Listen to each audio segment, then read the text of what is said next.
In November 2024, Colombian naval forces made a discovery that would expose one of the most sophisticated drug trafficking networks in history. Hidden beneath the Pacific Ocean surface, they found semi-submersible vessels packed with cocaine. And one of them was carrying 5 tons of the drug with enough fuel to reach Australia without stopping. What investigators uncovered next revealed a dark alliance that had been growing in the shadows for over a decade. Colombian cartels weren't just shipping drugs to Australia, they had found perfect partners in the country's most dangerous motorcycle clubs. This is the authentic story of how South American drug lords connected with Sydney's outlaw bikers, based entirely on verified police investigations and court records. Chapter 1: Australia's Golden Drug Market. To understand why Colombian cartels targeted Australia, you need to know one crucial fact documented by law enforcement agencies worldwide. Australia offers the highest cocaine prices on the planet. A kilogram of cocaine worth $16,000 in Brownsville, Texas, sells for $250,000 in Sydney. The same kilogram that costs around $3,000 to produce in Colombia can bring between $160,000 and $200,000 in Australia.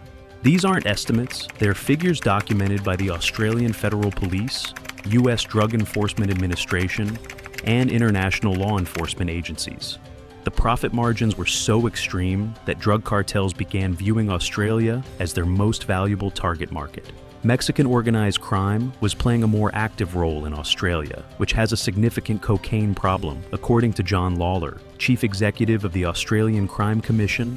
The high Australian street prices and prevalent drug use became a draw card for organized crime. Chapter 2: Sydney's Outlaw Motorcycle Landscape. Sydney's motorcycle club scene has been documented by law enforcement since the 1960s. The Comancheros Motorcycle Club was founded in 1968 by William George Jock Ross, a Scottish immigrant who named the club after seeing the 1961 John Wayne film, The Comancheros. The Hells Angels expanded to Australia in 1975, initially establishing chapters in Melbourne and Sydney, and now have approximately 250 members and 14 chapters in the country.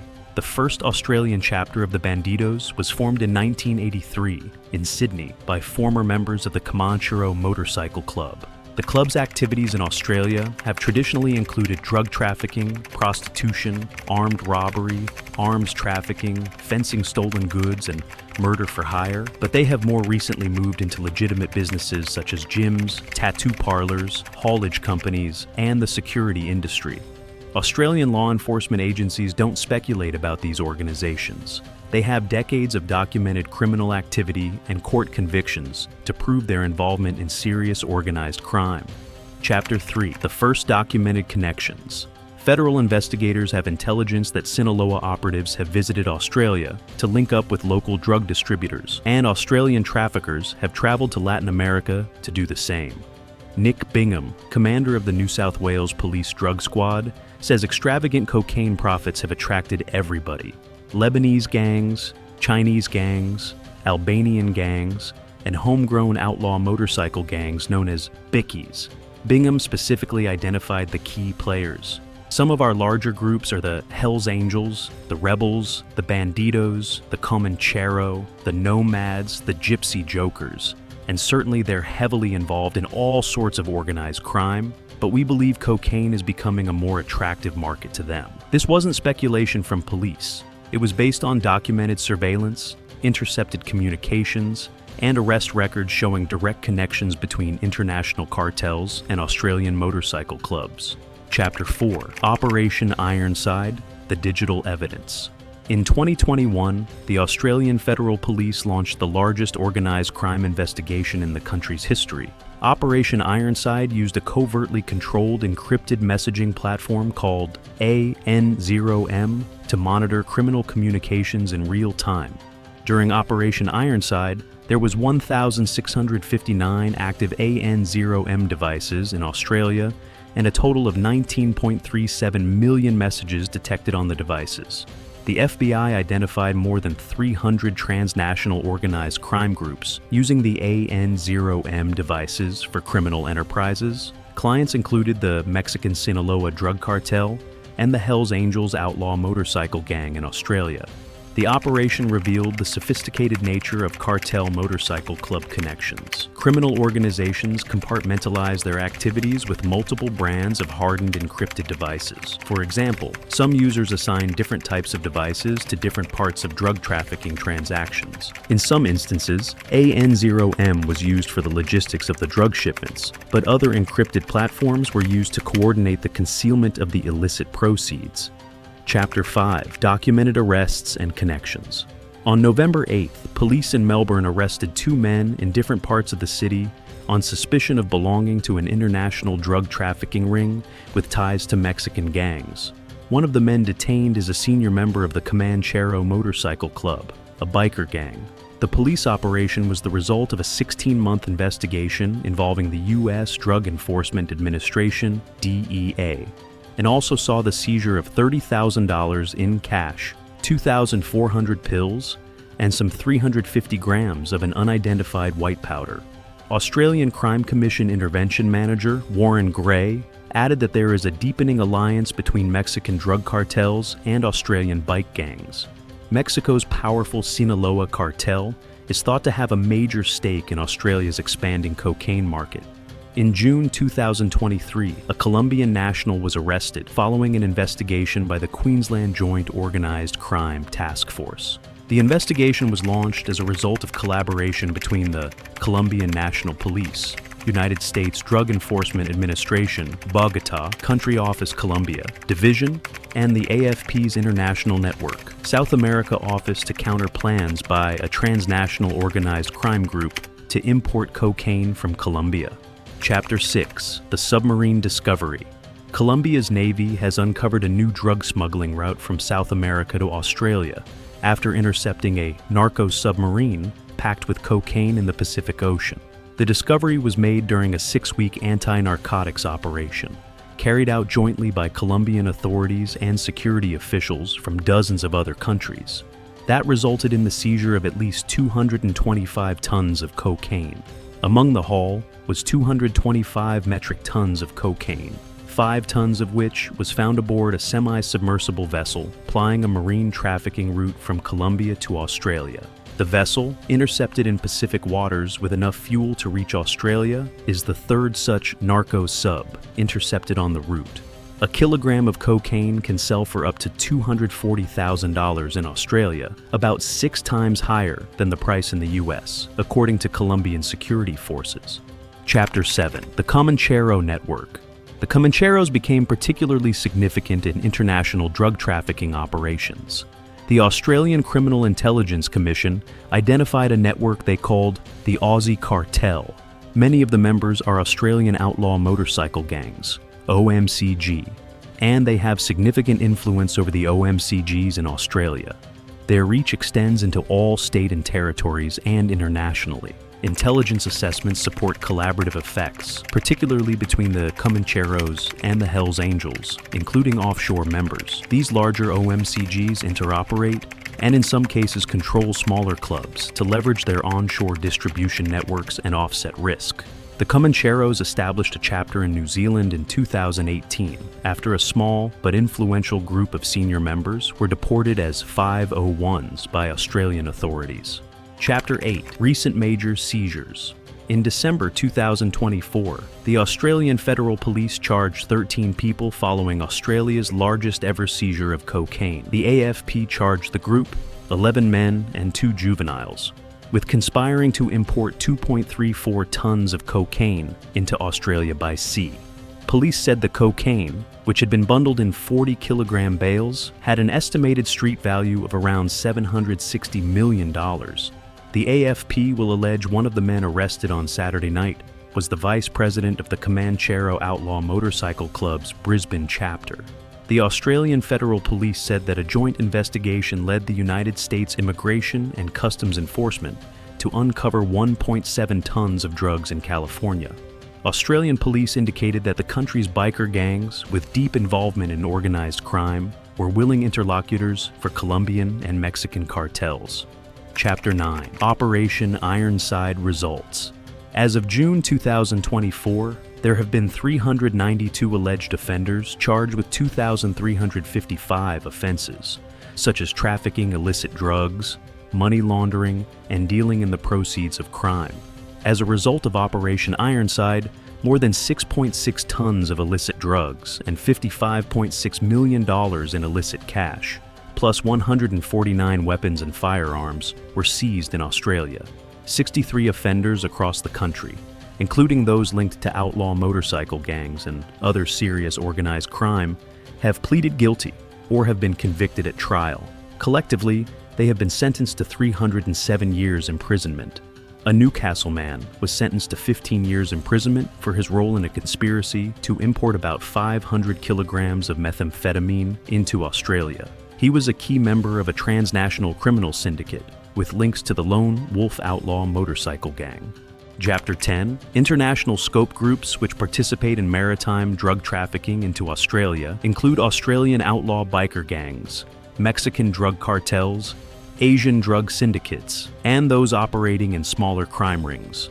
45% of high-risk criminal targets on the Australian Criminal Intelligence Commission National Targeting List being involved in methamphetamine trade are outlaw motorcycle gangs, who have been known to also partner with other transnational crime groups, including Mexican drug cartels. A multi-year police investigation that originated in Manitoba led to the arrests of 20 people, including a full-patch Hells Angels member, who, RCMP say, were working for an international drug and weapons trafficking operation. Several police agencies from across Canada and around the world became involved in the investigation, including Colombian National Police. Chapter 11. The Money Laundering Operations Police allege that the Hells Angels undertake money laundering by passing money through legitimate businesses. Multi-millions of dollars a day are being laundered in Australia on behalf of illicit drug syndicates. The Ndrangheta are flooding Australia with illicit drugs and are pulling the strings of Australian outlaw motorcycle gangs. Australian Ndrangheta use legitimate businesses, such as agricultural, restaurants, and construction companies, to hide and launder proceeds of crime. The Australian Ndrangheta are believed to have been involved in money laundering since the 1970s through legitimate business. Chapter 12. Violence and Territory. The Comancheros and Hells Angels clashed at Terminal 3 of Sydney Airport on 22 March 2009 in a brawl involving 10 people in the two rival Bicky gangs. The brawl left Anthony Zervis, the brother of a Hells Angel, dead, while conflict between various clubs has been ever present. In 2008, the gang conflict escalated, with 13 shootings taking place in Sydney in the space of 2 weeks. One of the major events in Australian motorcycle gang criminal history was what became known as the Milpera Massacre in 1984, where a fight between two gangs, the Comancheros and the Bandidos in Milpera in the south of Sydney, turned into a gun battle that claimed 7 lives, 6 gang members and a civilian. Chapter 13. Law Enforcement Intelligence. During Operation Ironside, law enforcement charged a number of Ndrangheta members, some who were taking their orders from bosses in Calabria. Intelligence suggests their overall membership could potentially be similar to that of patched members in Australian outlaw motorcycle gangs. Up to 160 targets around Australia have been identified under Operation Ironside Phase 2. Those targets include outlaw motorcycle gangs, Italian organized crime, illicit drug distributors, and trusted insiders. The AFP and Nestalwisters police force executed more than 20 search warrants across Sydney in targeted police activity as a result of intelligence collected from the AN0M platform. Police allege one man is the associate of a Comancheros OMCG Sergeant-at-Arms. Chapter 14. Global Criminal Networks. The latest Orion operation also uncovered previously unknown alliances between cartels from Mexico, Brazil, Colombia, Ecuador. Brazil's 2 major drug syndicates are the Primeiro Comando de Capital, PCC, and the Comando Vermelho. The PCC has become a particularly serious transnational criminal threat. Brazil's new trade route with Vanuatu presents an increasing drug trafficking risk, as Vanuatu's proximity to Australia makes it a potential transit point for illicit drug shipments.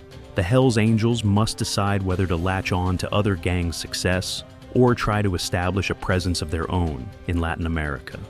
In Chile and Mexico, the state has already responded with force to the Hells Angels' new settlements. particularly their association with much larger gangs like the Sinaloa Cartel.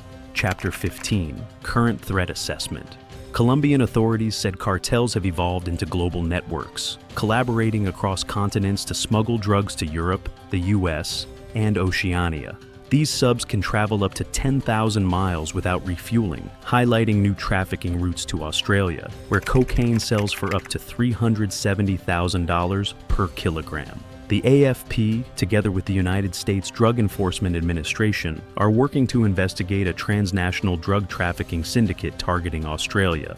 A man, 20, was charged over his alleged role in a plot to import 21 kilograms of methamphetamine into Sydney, with links to a Mexican-based cartel.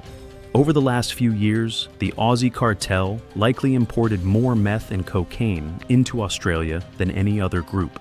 We consider their wide-ranging criminal impact and influence, their wealth, ability to corrupt, and their extreme resilience as a threat to the integrity of our justice system and government institutions. The documented reality. The connections between Colombian cartels and Sydney-based motorcycle clubs aren't theories or speculation. They're documented facts proven through years of police investigations, intercepted communications, court convictions, and seized evidence. Operation Ironside was the biggest organized crime operation in the AFP's 40-year history, and it continued to deliver a significant blow to transnational serious organized crime groups based in Australia and offshore. The evidence shows that these criminal networks have created a pipeline moving billions of dollars worth of drugs annually. The interception is said to have deprived drug gangs of at least $8.4 billion, according to Colombia's Navy. Law enforcement agencies worldwide have documented how Colombian cartels found perfect partners in Australia's outlaw motorcycle clubs. The clubs provided established distribution networks, money laundering capabilities, and territorial control, while the cartels supplied unlimited quantities of high-quality cocaine at wholesale prices. If you are a member of a cartel operating out of Mexico, a member of a triad operating out of Asia, or a member of an outlaw motorcycle gang in Australia, and you are impacting on Australians because of your illegal activity, then you will be targeted by the AFP. This alliance between South American drug cartels and Australian motorcycle clubs represents one of the most significant organized crime developments in modern history. Every fact presented here comes from verified police investigations, court records, and official law enforcement statements. The pipeline continues to operate, the profits continue to flow, and the connections continue to strengthen. These aren't predictions. They're documented realities that law enforcement agencies are fighting every day.